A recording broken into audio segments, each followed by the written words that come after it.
Hello and welcome to another session of our e-content series. Dear students, today we are going to discuss an interesting topic which is related to the flowers. As all of us know that flowers are the reproductive organs of a plant which develop from the floral buds. In fact, each flower is a highly condensed or modified shoot specialized to perform sexual reproduction. Plants produce different types of flowers which may vary in size, shape, color, number and arrangement. Presence of flowers is a characteristic feature of the flowering plants called as angiosperms. Dear viewers, have you ever noticed how plants present their flowers? It's quite interesting to know that every plant presents its flowers in a characteristic manner. Plants present their flowers differently on flowering branches which are quite distinct from the vegetative branches. The manner in which flowers appear in a particular plant is known as inflorescence. Therefore, an inflorescence is a collection or aggregation of flowers on an individual plant. The stalk of an inflorescence is known as peduncle and the main axis bearing the flowers within the inflorescence is called as rachis. The peduncle usually bears no leaves. Each flower may be attached to the main axis by a stalk called as pedicel and the flowers are thus termed as pedicellate. Sometimes the flowers do not possess a stalk and are termed as sessile. The inflorescences may sometimes contain modified leaves called as bracts, which may be scale-like or leaf-like. In some cases, the bracts are numerous and are present in many series or whorls to form an involucre. An involucre is a common feature beneath the inflorescences of many families like Apiaceae, Asteraceae, Dipsacaceae and Polygonaceae. A bract may either be present on the peduncle below the whole inflorescence or within the inflorescence. The bracts are usually green but sometimes also brilliantly colored, as we can see in bougainvillea. In certain plants, especially the monocotyledons like palms and arums, a large bract forms a sheath to enclose the flower cluster. This bract is called as spathe. The spathe is usually petal-like and showy, as we can see in anthurium. Based on the presence or absence of bracts, inflorescences are termed as bracteate or ebracteate respectively. The flower stalk, which arises from a subterranean stem in the acaulescent or stemless plants, is known as scape. It is either completely leafless or may bear one or several bracts. The scape may be simple or branched. The common examples of scapose plants are tulip, primrose, dandelion, hyacinth, etc. The inflorescences in plants are of different types depending upon the mode of development and the arrangement of flowers. On the basis of origin, usually 4 types of inflorescences are recognized. These are terminal, axillary, intercalary and cauliflorous. The terminal type of inflorescence arises at the apex of a plant, while the axillary type of inflorescence develops from the axils of leaves. Intercalary inflorescence develops in the middle of a stem. In this case, the main stem grows continuously even after the formation of an inflorescence. It is found in bottlebrush and pineapple. Cauliflorous type of inflorescence grows directly from the woody trunk and is found in Cercis silicostrum, commonly known as Judas tree, Theobroma cocoa, commonly known as cocoa plant, and arctocarpus, which is commonly known as jackfruit. Based on the growth and development of the main axis, the inflorescences in plants are classified into 4 main types. These are racemose inflorescence, cymose inflorescence, compound inflorescence and special inflorescence. First of all, we will discuss the racemose inflorescence. This type of inflorescence is also termed as indeterminate. In this type of inflorescence, peduncle or the main axis continues to grow indefinitely and does not terminate into a flower. As a result of this, a large number of flowers are produced in an acropetal succession, that is from base to apex, with the oldest flower at the base and the youngest towards the growing tip. In some cases, the main axis becomes shortened and produces flowers in clusters. In such cases, the maturation or the opening of flowers is said to be centripetal. That is, the older flowers are present towards the periphery and the younger ones towards the center. There are many types of racemose inflorescence. Based on the elongation of the main axis or peduncle, the racemose inflorescences are categorized into 3 groups.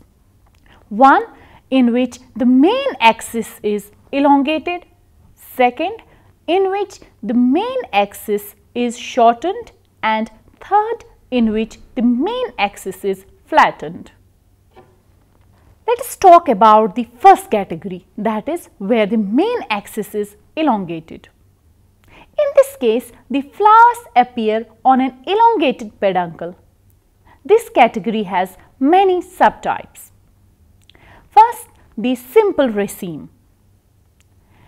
In this, the main axis is elongated and unbranched. It bears pedicellate flowers in an acropetal succession. The examples of simple raceme are brassica or mustard, delphinium or larkspur, and antirrhinum or snapdragon. The second type of racemose inflorescence is the spike. This is similar to that of a raceme but bears bracteate sessile flowers instead of the pedicellate ones. Examples are amaranthus, gladiolus, nymphophea, etc. Another type of elongated racemose inflorescence is the spikelet.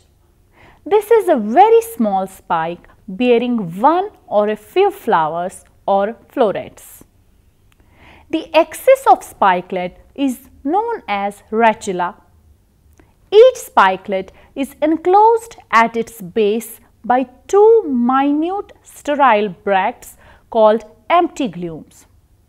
Slightly higher up, it is enclosed by a third bract called flowering glume or fertile glume, also known as lemma, which bears the sessile flowers. Opposite to each lemma, each spikelet bears a small glume called pallia. Perianth is reduced and represented by 2 lodicules. Thus, each flower of the spikelet remains enclosed by a lemma and pallia. The spikelets may be arranged in a spike, raceme or panicle and form the characteristic inflorescence of grasses and sedges. Another type of racemose inflorescence is the Spadix. This is similar to a spike but has a fleshy axis which is enclosed by a large leaf-like curved bract called as spathe. The spathe can be green, as we can see in Erythema, which is known as cobra plant, or it can be brightly colored, as we can see in Anthurium, which is commonly known as the boy flower. Spadix are typical of the family Araceae, known as arums or aroids. Catkin is another type of racemose inflorescence. It is also known as amentum. A catkin is like a spike but with long pendulous axis which usually bears naked unisexual flowers subtended by scaly bracts. This is the typical inflorescence of morus or mulberry, salix which is willow, populus or cottonwood, and corylus known as hazelwood. The second category of racemose inflorescence, that is the one in which the main axis is shortened. Due to the shortening of the main axis, the flowers appear in the level-topped cluster instead of the lengthened clusters. The flowers hence appear in the centripetal order because in the order of time the flowering starts with the periphery and proceeds towards the center. This category includes mainly Quorum and umbel inflorescences. In Quorum, the main axis is shortened and bears pedicellate flowers in such a manner that they are placed almost at the same level. The lower flowers possess longer pedicels as compared to that of the upper ones, which elevates all the flowers to about the same level. The inflorescence thus appears rounded or flat-topped with oldest flowers towards the periphery and youngest in the center of the cluster. The best examples of corymбs are Iberis or candytuft and Crataegus, which is hawthorn. The second type in the category of shortened axis racemose inflorescences is the umbel, in which the main axis is much shorter and suppressed than that of the corymb. The flowers arise from the same point at the top of the common peduncle, and thus all the pedicels are of equal length. This inflorescence appears flat-topped. We now come to the third and last category of the racemose inflorescence, that is where the main axis is flattened. This category is represented by the capitulum. In capitulum, the main axis is flattened into a more or less convex structure called as receptacle. The latter bears numerous small and sessile flowers termed as florets. These florets are arranged in a centripetal manner, that is, youngest flowers in the center and oldest towards the periphery.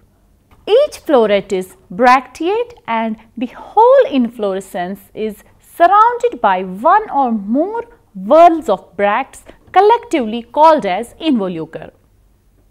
The capitulum inflorescence is commonly known as head and is a characteristic of an important family called as Asteraceae.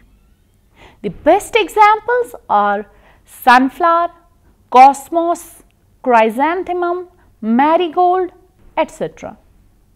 A typical capitulum may consist of two types of florets, that is, ray florets and disc florets. Ray florets are usually arranged on the rim or periphery of this receptacle. They are strap shaped and generally unisexual, mostly pistillate, but sometimes neuter as well. They are variously colored but usually yellow. The disc florets are usually grouped together in the center. They are tubular and generally bisexual.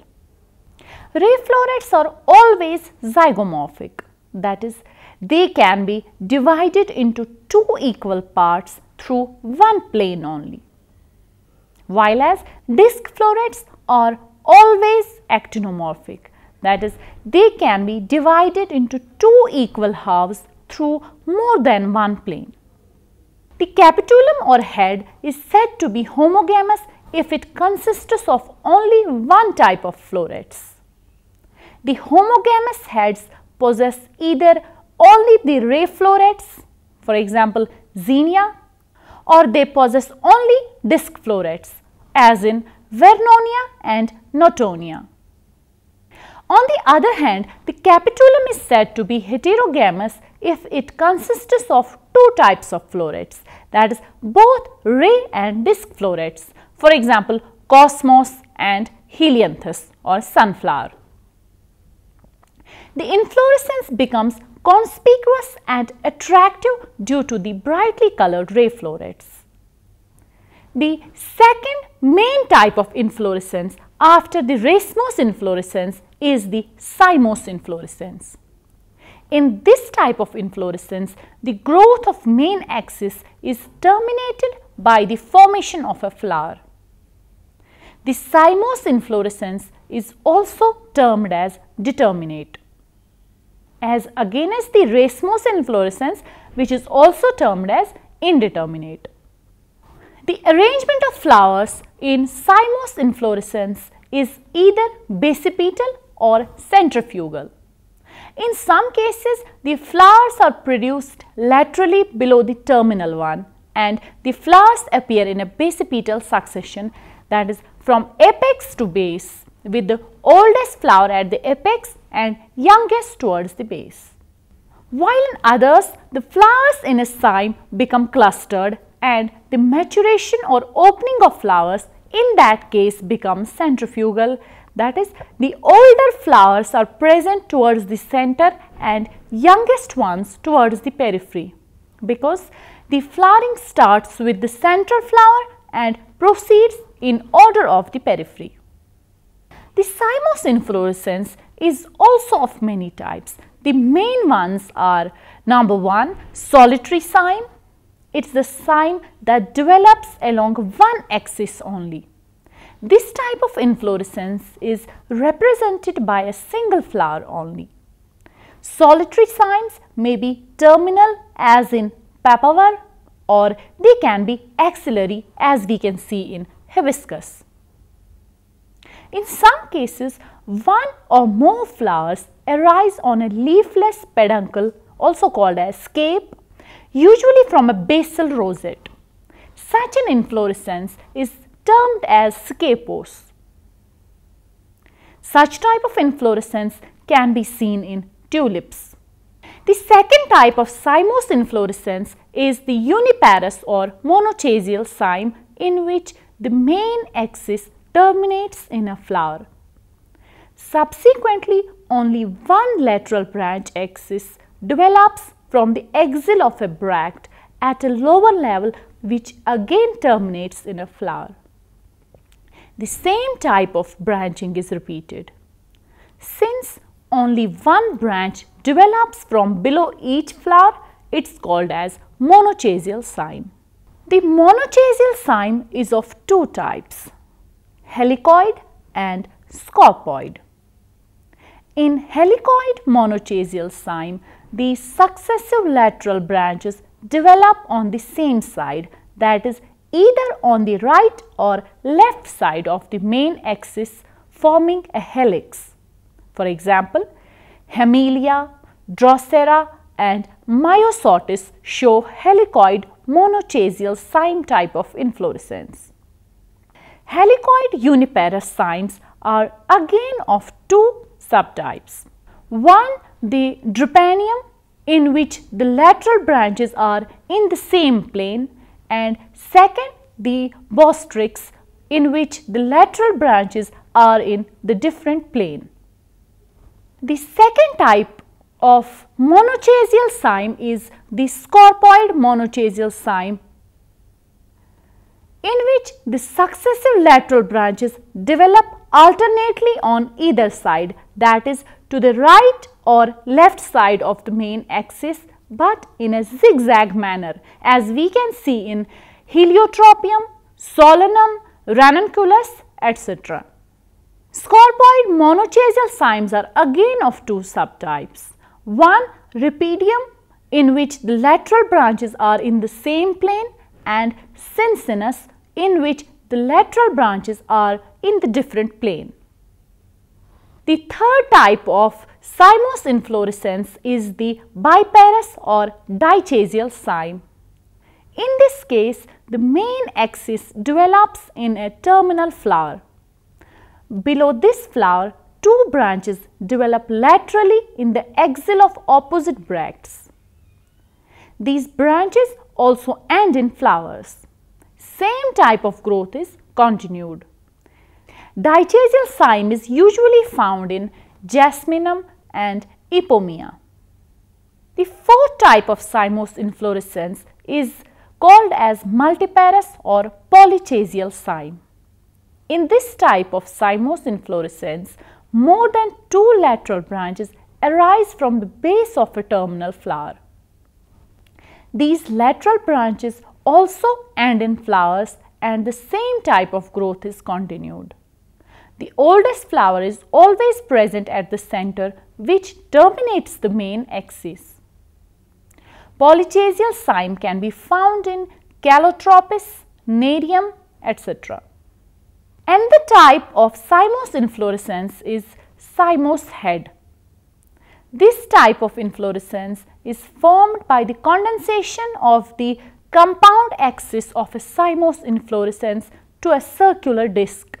The cymose head bears sessile or subsessile flowers arranged centrifugally in the form of a globose head, with the oldest flower in the center and the youngest towards the periphery, as in Albizia and Acacia.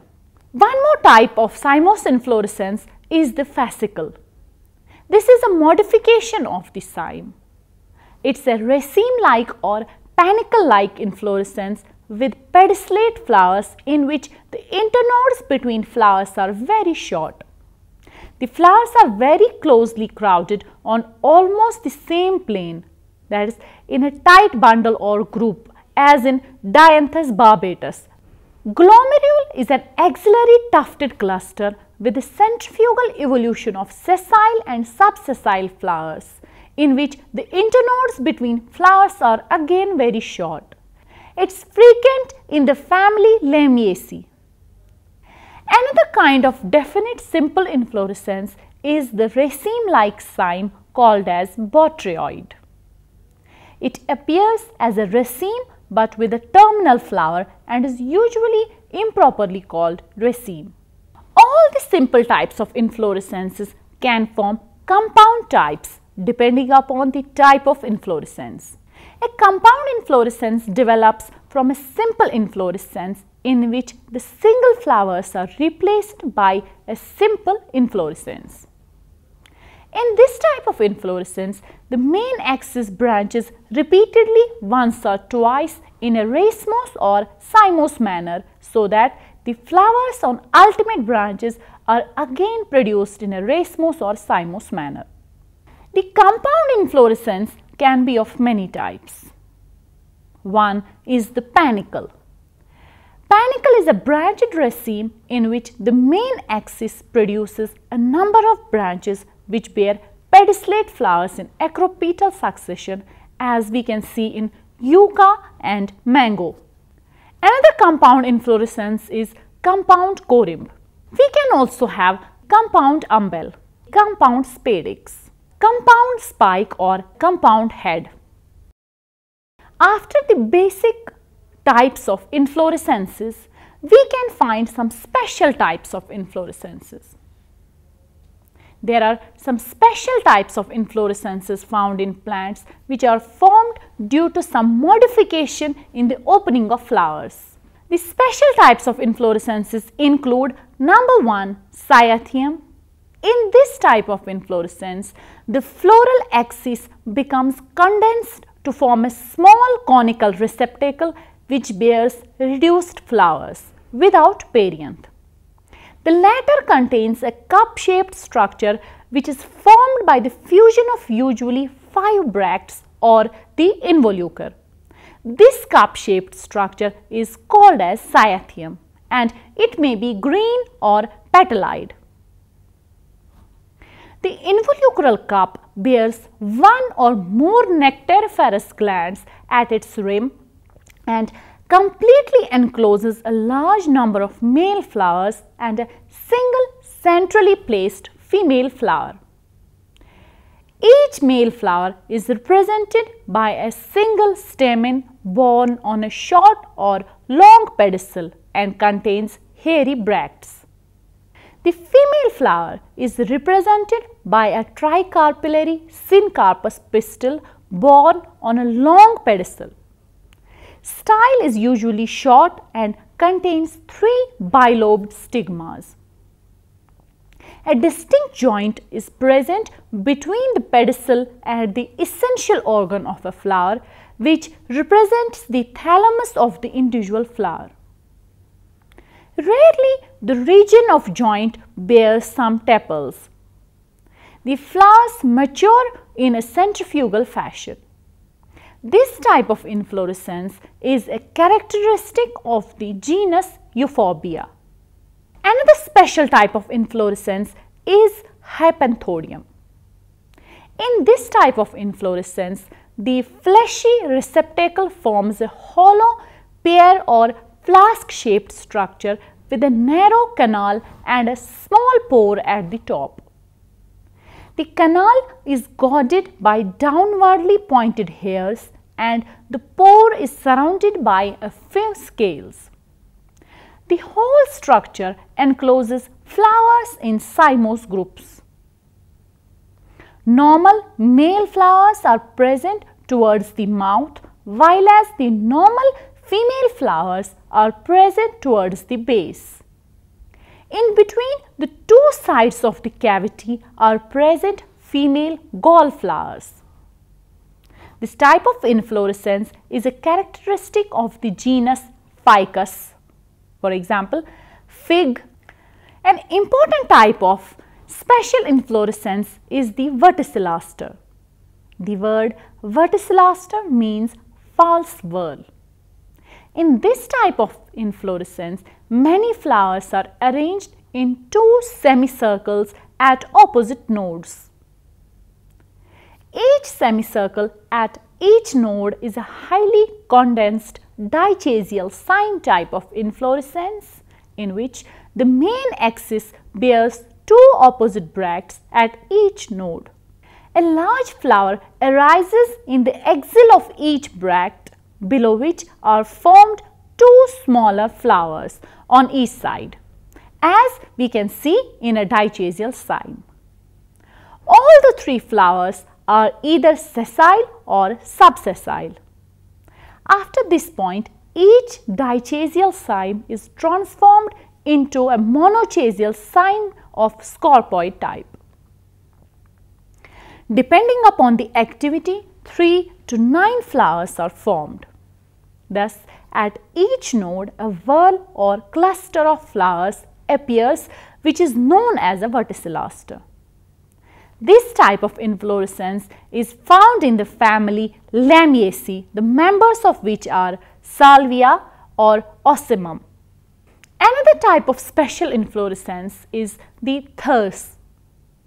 This is a mixed type of many flowered inflorescence with an indeterminate central axis and many opposite lateral dichasia. A raceme in which the single flowers are replaced by cymes is called as an indefinite thyrse, in which the secondary cymes may be of any of the different types of dichasial and monochasial cymes. A botryoid cyme in which the single flowers are replaced by cymes is a definite thyrse or thyrsoid. For the purpose of understanding, we discussed the inflorescence types in plants in 4 broad categories or sections, wherein we came to know about the racemose, cymose, compound and special types of inflorescence. We hope watching this session helps all of you to understand and interpret the various types of inflorescence in a better way. That is what our motto is, and that's what we are committed to. Stay healthy. Goodbye.